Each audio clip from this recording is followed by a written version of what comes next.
धर्म मनुष्य के लिए है या मनुष्य धर्म के लिए, बड़ी गहरी से विचार करनी होगी। इतनी बढ़िया माइक्रो बात है और इतनी अच्छी सवाल है कि आपके आंखों की पटल बिल्कुल खुल जाएगी और दूध का दूध और पानी का पानी बिल्कुल ही अलग हो जाएगा। पता चलेगा आपको कि धर्म क्या है और धर्म मनुष्य के लिए है या मनुष्य ही धर्म के लिए है, किसने बंटवारा किया, कैसे किया, ये बिल्कुल पोल खुल जाएगी। इस संसार के अंदर में जितने भी दर्शन है, सभी सिद्धांतों के अंदर में सत्य तो समान निर्विवाद रूप से विद्यमान है, वह है कर्म।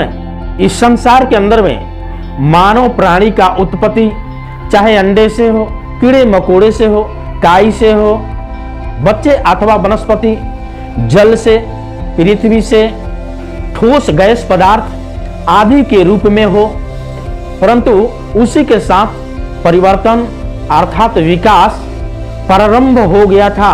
अर्थात परिवर्तन की प्रवृत्ति के साथ मानव प्राणी के जन्म के साथ हुआ और बाकी गतिविधियों का विकास बाद में होता गया और आज भी हो रहा है। अब मुख्य विषय के तरफ आते हुए कहना है कि धर्म, साहित्य, संस्कृति और विज्ञान, दुख सुख भय आदि का समावेश मनुष्य के जीवन में कर्म की प्रवृत्ति के साथ साथ बहुत बाद में हुआ। धर्माचरण, दुख सुख की अनुभूति, भय क्रोध चिंता की अभिव्यक्ति आदि कर्म की श्रेणी में आते हैं। परंतु शुरू के अवस्था में मानव प्राणी केवल सांस लेने, खाने पीने, हिलने डुलने और मरने के क्रम तक ही सीमित था। विकास की अवस्थाओं में ही धर्म उत्पत्ति की भी अवस्था आई।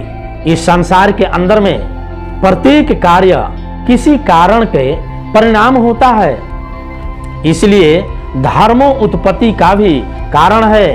एक ऐसी अवस्था विकसित हुई जब मनुष्य की बिजली की, बादल गरज तड़प की, बादलों की गरज, जानवरों की आवाज, जल और नदी, पहाड़ों का परिवर्तन महसूस होने लगी और कभी कभी भयानक गरज, कड़क, कोलाहल, आंधी तूफान से उसे भय की अनुभूति होने लगी।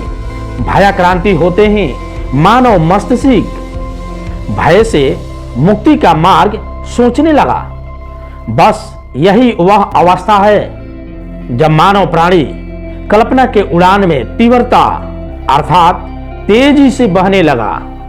भय से मुक्ति पाने के लिए अर्थात मानव प्राणी ने भूत, देवी देवता, इष्ट, आराध्य, कल्पना साथ साथ सूर्य, चंद्र, नदी, पहाड़, वृक्ष, जानवर, हवा, पानी आदि प्रश्न करने हेतु, खुश करने हेतु पूजा आराधना प्रारंभ कर दी ताकि उसके मानसिक भय से मुक्ति मिल सके।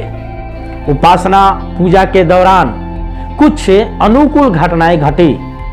गरज, तड़प, आंधी तूफान में परिवर्तन या कमी का अनुभव हुआ। परिणाम स्वरूप स्वभावतः भूत, प्रेत, देवी देवता, इष्ट के प्रति विश्वास दृढ़ होता गया। विश्वास इतना दृढ़ हो गया कि धीरे धीरे भगवान की काल्पनिक उत्पत्ति हो गई।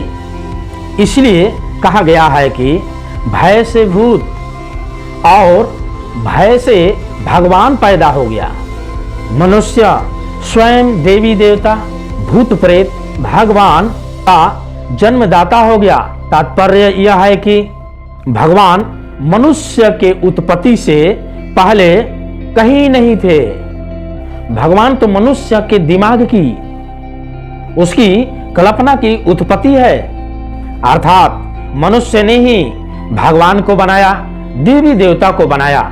इस प्रकार से सिद्ध होता है कि भगवान ने मनुष्य को नहीं बनाया, बल्कि मनुष्य ने ही भगवान को बनाया और अनेक भगवान को बनाया।